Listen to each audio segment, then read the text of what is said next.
మీ ఎలాంటి వ్యాపార ప్రకటనలకైనా వెంటనే మా ఛానల్ సంప్రదించండి.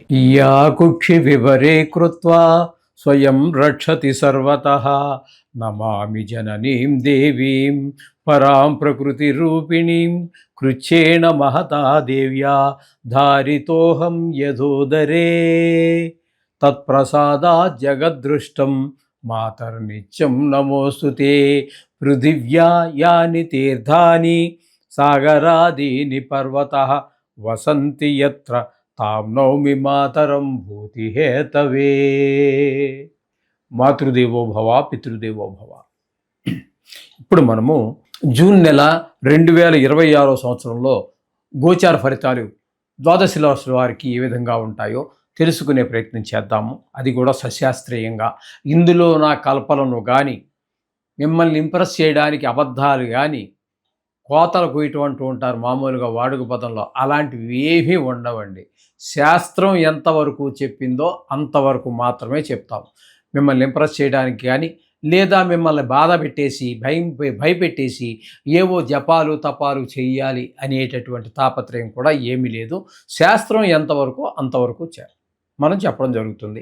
ఇది కేవలం గోచారం మాత్రమే. దీని ఫలితం ఒక 10 to 15% ఉంటుంది. నిష్ణాతులైన వారు చెప్తే, మామూలుగా ఏదో సగం సగం తెలుసుకుని చెప్తే అది ఎంత పర్సెంటేజ్ ఉంటుందో భగవంతుడికే తెలియాలి. కాబట్టి మిగతాదంతా కూడా వ్యక్తిగత జాతకం మీద ఆధారపడి ఉంటుంది. కాబట్టి మీ దగ్గర మీ తాలూకు date of birth, time of birth, place of birth ఇట్లాంటివన్నీ ఉన్నట్టయితే వ్యక్తిగత జాతకం రాయించుకోండి. అది 100కి 75% జరుగుతుంది. ఇంకా 10%, 15% ఆ భగవంతుడి చేతిలోనే ఉంటుంది. అంచేత దీనికి మీరు ఏదో ప్రిఫరెన్స్ ఇచ్చేయక్కర్లేదు. ఈ యూట్యూబ్లో చూసి చాలామంది ఫోన్ చేస్తున్నారు. చాలామంది గురువుగారు మీరు ఒక్కరేటి చెప్తున్నారు, అందరూనేమో ఏదో నీకు లక్షలు వస్తాయి, కోట్లు వస్తాయి. ఏమీ రావు నాయన, నీకు కోటి రాదు, లక్ష కూడా రాదు. అంచేత అటువంటివేమి నువ్వు భ్రమలు పెట్టుకోవద్దు. నీ శ్రమను నువ్వు నమ్ముకో, దేవుణ్ణి నమ్ముకో, నీ శ్రమను నమ్ముకో, నిన్ను నువ్వు నమ్ముకో.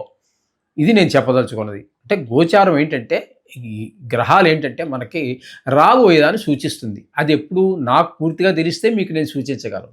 నాకే ఏమీ తెలియకపోతే నేనేం చెప్పాలి? ఏదో కథ చెప్పాలి. అంచేత వాటి మీద పెద్దగా ఆధారపడకండి.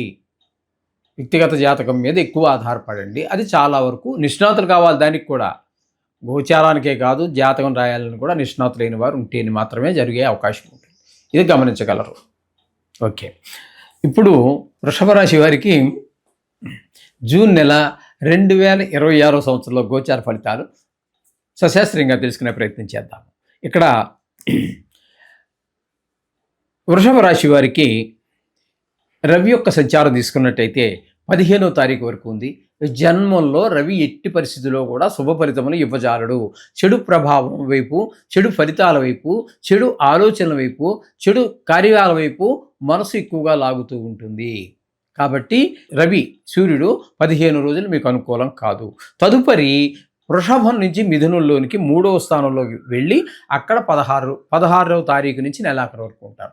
3వ స్థానంలో మాత్రం రవి మీకు చక్కటి, అంటే 3వ స్థానం అవదండి, వృషభ రాశికి 2వ స్థానం అవుతుంది. 2వ స్థానంలో కూడా మీకు అనుకూలమైన ఫలితములను ఇవ్వజాలడు. ధనానికి ఇబ్బంది పడేటట్టుగా చేస్తాడు. మాటలో కఠినత్వం ఉంటుంది.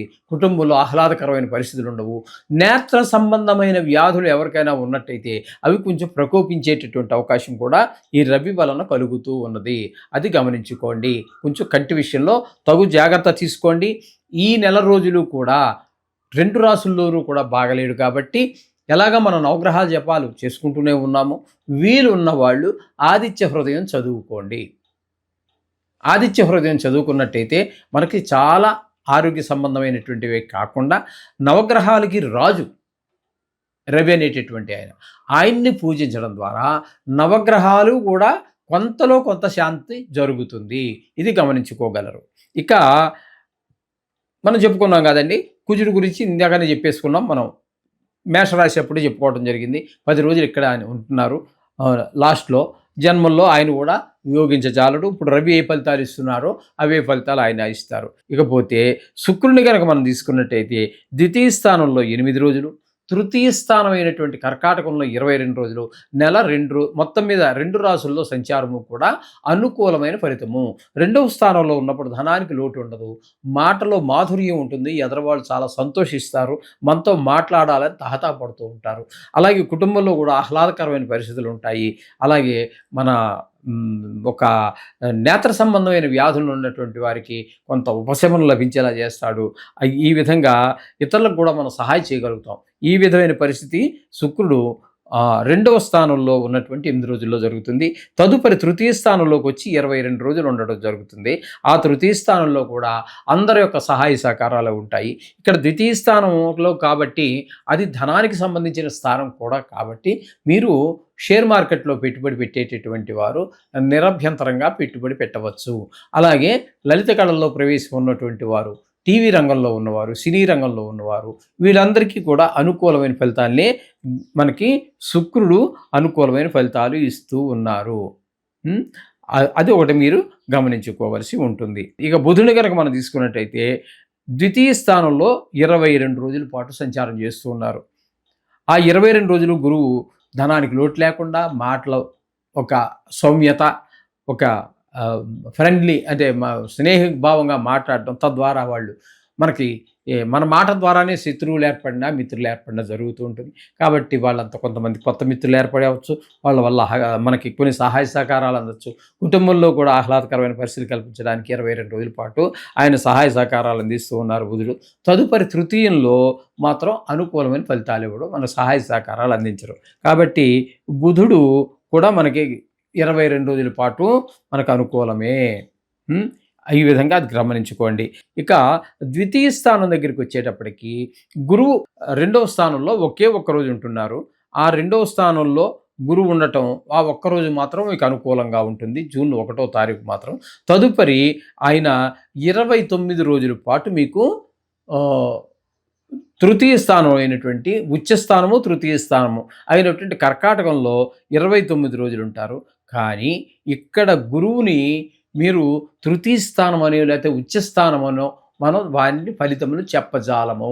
అది ఇక్కడ స్థానాన్ని బట్టి ఫలితాలు ఉంటాయి కాబట్టి తృతీయ స్థానంలో గురువు కూడా యోగించజాలడు. గురువు 2వ స్థానంలో కానీ ఒకరోజు అనుకూలమే అనుకోండి, ఒకరోజు తీసేసిన పెద్ద లెక్కేమి కాదు నెలలో. మిగతా నెలంతా కూడా 29 రోజులు కూడా తృతీయ స్థానంలో ఉన్న కారణంగా ఆయన యోగించజాలడు. సహాయ సహకారాలు ఏ విధంగానూ మనవారి దగ్గర నుంచి కానీ పై వారి దగ్గర నుంచి కానీ మనం పొందటం కష్టం అవుతుంది. ఈ విధమైన ఫలితాలు గురువు ఇస్తూ ఉన్నాడు. ఇకపోతే చతుర్థ స్థానంలో కేతువు. ఈ చతుర్థ స్థానంలో కేతువు ఉండటం వలన తల్లిగారి ఆరోగ్య విషయంలో, పిల్లల యొక్క విద్య విషయంలో, భూమి, గృహము, వాహనము, స్వభావము ఇట్లాంటి విషయాలన్నింటిలో కూడా మనకి ప్రతికూలత కనబడుతూ ఉంటుంది. కాబట్టి వీరు మామూలుగా రియల్ ఎస్టేట్ వ్యాపారం చేసేవారికి, అంటే రియల్ ఎస్టేట్ అనేప్పుడు కేవలము ఇల్లు అవే కాకుండా వాహనాల్లో కూడా సెకండ్ హ్యాండ్ అమ్మేవాళ్ళు, కొత్త షోరూమ్ పెట్టి అమ్మేవాళ్ళు, వాళ్ళకి కూడా ప్రతికూలమైనటువంటి ఫలితాలే ఇవ్వబోతూ ఉన్నాడు 8 రోజులు కేతువు. అంచేత అది మీరు గమనించుకోవాలి. అంచేత వీళ్ళకి ఏ మాత్రము కూడా అనుకూలమైన ఫలితములను ఇవ్వజాలరు. కాబట్టి ఇది గమనించుకోండి. దశమ స్థానంలో రాహు యొక్క సంచారం జరుగుతోంది.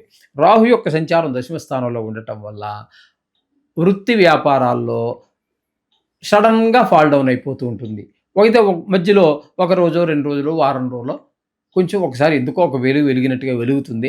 మళ్ళీ అకారణంగా వ్యాపారం డౌన్ అయిపోతుంది. మీరు ఎంత తలచించుకుని ఆలోచించినా అర్థం కాని విషయం. అదే రాహు యొక్క సంచార ప్రభావం. ఆ విధంగా దశమ స్థానంలో ఉంటే ఆ విధంగా ఉంటుంది. ఇకపోతే ఈ వృషభ రాశి వారికి శని అత్యంత శుభప్రదమైన ఫలితాలు ఇస్తాడు. ఏకాదశ స్థానంలో ఉన్నారు కాబట్టి ధనానికి లోటు ఉండదు. సోదరులు ఇంట్లో అందరూ కూడా సహకరిస్తారు. ధనార్జన బాగుంటుంది, ఆయుర్దాయం బాగుంటుంది. ఏదైనా వ్యవహారం మొదలుపెట్టినట్టయితే ఆ వ్యవహారంలో మీరు తప్పకుండా విజయాన్ని సాధిస్తారు. ఈ విధమైన ఫలితాలన్నీ కూడా శని భగవాను వృషభ రాశి వారికి ఇస్తూ ఉన్నాడు. కాబట్టి మొత్తంగా మనం చెప్పుకోవాలి అన్నట్టయితే శుక్రుడు ఒకడు పూర్తి అనుకూలురు, రాహు ఒకరు పూర్తి అనుకూలురు, రవి పాక్షికంగా, బుధుడు పాక్షికంగా అనుకూలమైన పరిస్థితి ఉంది. కాబట్టి ఒక 3 గ్రహాలుగా మనం పరిగణలోకి తీసుకోవచ్చు. మిగతా గ్రహాలన్నీ కూడా కొంచెం ప్రతికూలంగానే ఉన్నాయి కాబట్టి నిత్యము మనం చెప్పుకుంటున్నట్టుగా నవగ్రహాలని మీరు పూజించండి. విశేషంగా మనం చెప్పుకున్నాం కదండి, ఆ విశేషంగా చెప్పుకునేటటువంటి వాటికి ఇప్పుడు ఇక్కడ మనకి చతుర్థంలో కేతు ఉన్నాడు. ఈ చతుర్థంలో కేతు, దశమంలో రాహు ఉన్న కారణంగా కేతువుకి గణపతిని పూజించడం అవసరం. అది గణపతికి సంబంధించినటువంటి ఏ ఆలయానికైనా మీరు వెళ్ళవచ్చు. అది కాణిపాకం కావచ్చు, అంత దూరం వెళ్ళడానికి సమయం కావచ్చు, ఆర్థికమైనటువంటి పరిస్థితులు లేకపోవచ్చు.